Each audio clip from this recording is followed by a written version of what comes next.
Selamat sore saudara-saudara sekalian. Hari ini tanggal 18 Mei 2020 pukul 12.00 kami akan melaporkan kembali beberapa hal yang terkait dengan upaya kita bersama untuk menanggulangi pandemi COVID-19 yang secara terstruktur dipimpin oleh gugus tugas percepatan penanganan COVID-19 baik di tingkat pusat maupun di tingkat daerah. Saudara-saudara, dari evaluasi sementara yang kita dapatkan selama penanggulangan COVID-19, kita mengapresiasi telah cukup banyak masyarakat yang kemudian memahami tentang penyakit ini, sehingga kemudian bisa mengambil sikap yang tepat, mengambil sikap yang benar, dan kemudian bisa berpartisipasi secara terus-menerus di dalam penanggulangan COVID-19 ini. Kita melihat sekarang masyarakat sudah mulai banyak berubah, mulai menyadari pentingnya melaksanakan pola hidup bersih sehat. Sudah mulai membiasakan untuk mencuci tangan dengan menggunakan sabun. Sudah mulai membiasakan apabila terpaksa harus keluar rumah akan menggunakan masker. Dan juga kemudian sudah menjadi tidak nyaman apabila berada di tengah kerumunan orang yang banyak. Ini adalah norma-norma yang sekarang sama-sama kita yakini dan sebagian besar masyarakat sudah memahami ini semata-mata karena ingin memutuskan rantai penularan COVID-19 ini.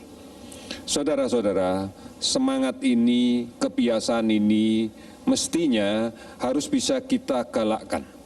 Harus kita jadikan darah daging kita untuk menghadapi situasi pandemi secara global ini.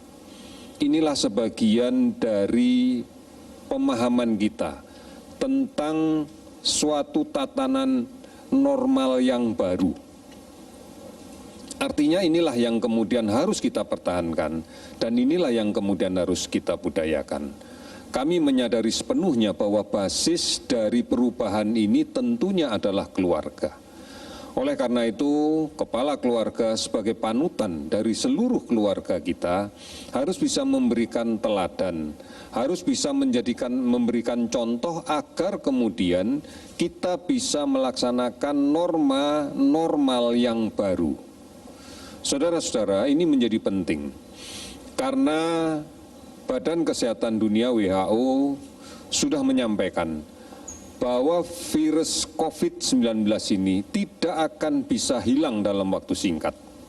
Dan ini pun juga tidak bisa lagi dimaknai sebagai permasalahan lokal. COVID-19 tidak bisa dimaknai sebagai masalah dari satu kabupaten tertentu, satu provinsi tertentu, atau satu negara tertentu. Ini sudah menjadi permasalahan seluruh dunia. Oleh karena itu, inilah yang menjadi salah satu pertimbangan untuk disampaikan oleh Badan Kesehatan Dunia atau WHO bahwa permasalahan COVID-19 bukan permasalahan yang pendek, bukan permasalahan yang singkat. Oleh karena itu, keberadaan ini harus menjadi sebuah paradigma berpikir yang baru untuk kita.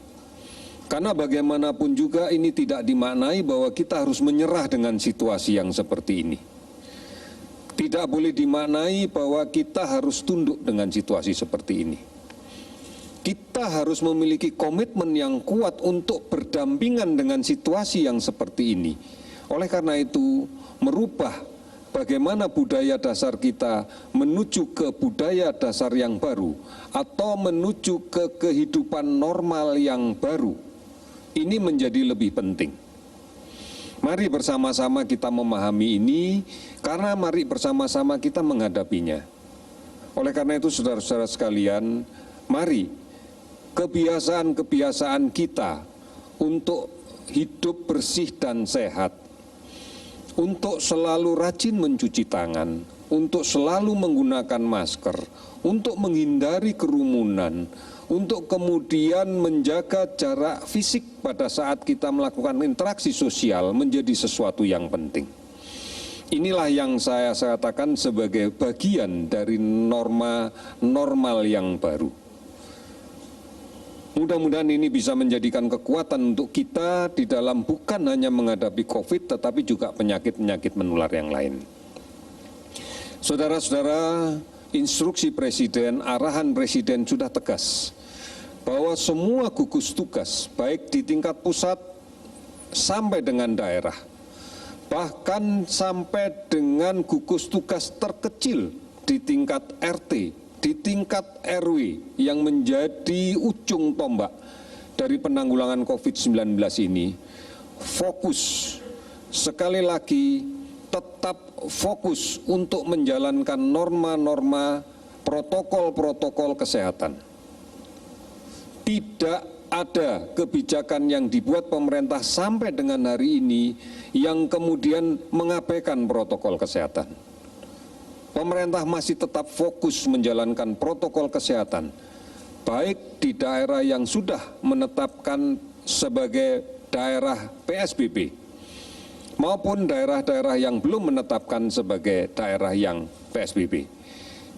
Ini yang menjadi penting, mari tetap fokus seluruh masyarakat secara terorganisir, mulai gugus tugas di tingkat RT, di tingkat RW, di tingkat desa, desa adat, nagari, untuk tetap fokus menjalankan upaya-upaya mengurangi sebaran dari COVID-19. Kegiatan ini bisa dilaksanakan secara sistematis, secara serentak, dan kemudian dimotori intinya oleh masyarakat, oleh keluarga, dengan cara kemudian menjalankan kebiasaan-kebiasaan baru yang telah kami terangkan di depan. Oleh karena itu, mari bersama-sama kita pahami ini. Kita akan masuk pada era normal yang baru, dan ini adalah satu-satunya cara kalau kita ingin bisa mengendalikan COVID-19 ini dengan baik. Saudara-saudara, mari pahami ini, karena dengan cara tetap fokus pada COVID-19, fokus pada protokol kesehatan, maka kita akan bisa melihat bahwa penambahan kasus baru akan bisa kita kendalikan. Dan tentunya secara sistematis nanti akan semakin menurun. Dan ini pun juga dimaknai bahwa kasus kematian pun juga akan semakin bisa kita turunkan.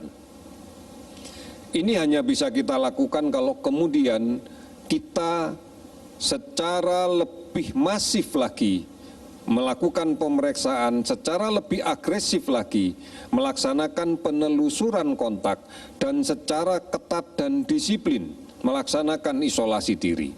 Tentunya rumah sakit juga melaksanakan rawatan dengan yang lebih baik lagi. Inilah upaya-upaya yang kita harus lakukan.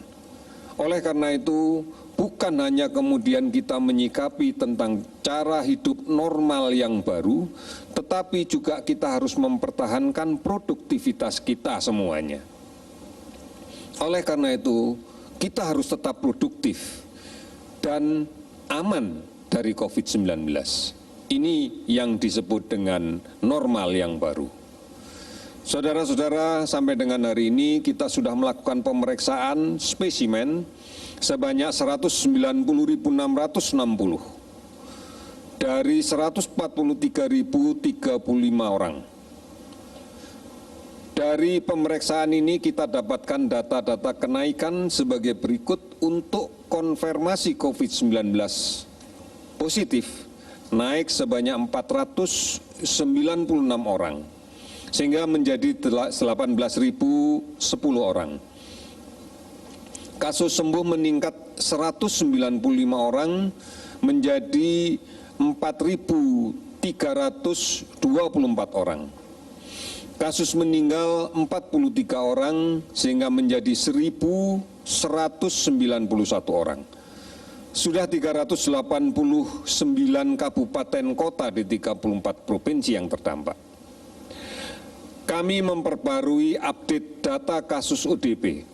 Kami hanya melaporkan kasus ODP seluruh Indonesia yang sedang kita pantau hari ini, yaitu sebanyak 45.047 orang. Sementara kasus PDP yang masih kita awasi saat ini berjumlah 11.422 orang. Ini yang harus kita perhatikan bersama-sama. Oleh karena itu sekali lagi, mari mulai sekarang kita mengawali kehidupan kita dengan norma-norma normal yang baru. Tentunya yang pertama adalah rajin mencuci tangan dengan menggunakan sabun dan air yang mengalir minimal 20 detik. Kemudian mulai menghilangkan kebiasaan untuk menyentuh wajah, mulut, hidung, dan sebagainya pada saat kita belum mencuci tangan. Kemudian menggunakan masker pada saat kita keluar rumah, hindari kerumunan. Dan setelah kembali ke rumah, pastikan masker kita ganti untuk dicuci lagi. Kemudian mencegah terjadinya kontak yang sangat dekat dengan orang lain. Karena kita tidak pernah tahu bagaimana kondisi seseorang. Oleh karena itu, paling tidak menjaga kontak jarak pada saat kontak fisik adalah lebih dari 1 meter. Kita akan lebih berhati-hati manakala kemudian kita berada di luar rumah. Dan yang paling penting adalah kita harus tetap produktif. Artinya kita akan produktif dengan norma-norma yang sudah kami sebutkan tadi. Di situasi sekarang, tidak mudik, tidak bepergian adalah pilihan yang paling bijak. Kita masih belum sepenuhnya bisa mengendalikan COVID-19 ini. Oleh karena itu kita jangan mengambil risiko untuk tertular COVID-19 ini. Saudara-saudara, salah satu yang kami apresiasi adalah bahwa sebagian besar masyarakat sudah mau dan kemudian butuh untuk mengakses informasi yang benar tentang COVID-19. Ada akun media sosial yang baru di @lawancovid19, Skora ID. Ini menjadi media yang bisa kita pakai di samping beberapa media yang sebelumnya baik di portal covid19.go.id maupun berada di call center 119 dan beberapa aplikasi yang lainnya di Halo Kemkes atau yang lain-lainnya. Bahkan bisa kita ikuti setiap hari pada penayangan di televisi Republik Indonesia maupun radio Republik Indonesia yang kemudian juga disebarluaskan oleh televisi dan radio swasta yang lainnya. Oleh karena itu saudara-saudara sekalian, kita sekarang sudah semakin memahami bagaimana memposisikan diri di dalam menghadapi COVID-19. Kita sudah mulai memahami betul bahwa penyakit ini tidak pernah bisa diselesaikan oleh peran orang lain, tapi peran kita sendiri.